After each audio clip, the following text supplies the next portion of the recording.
بسم الله الرحمن الرحيم سبح اسم ربك الأعلى الذي خلق فسوى والذي قدر فهدى والذي أخرج المرعى فجعله غثاء نحوا سنقرئك فلا تنسى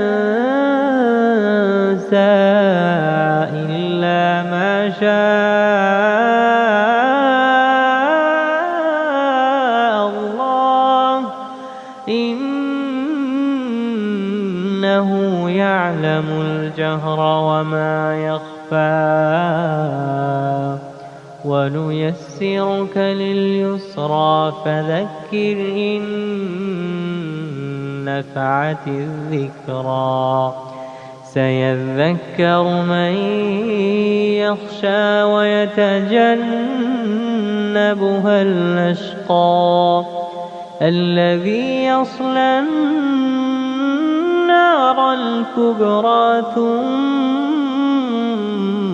لا يموت فيها ولا يحيا قد أفلح من تزكى وذكر اسم ربه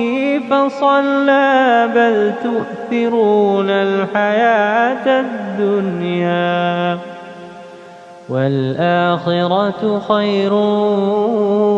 وأبقى إن هذا لفي الصحف الأولى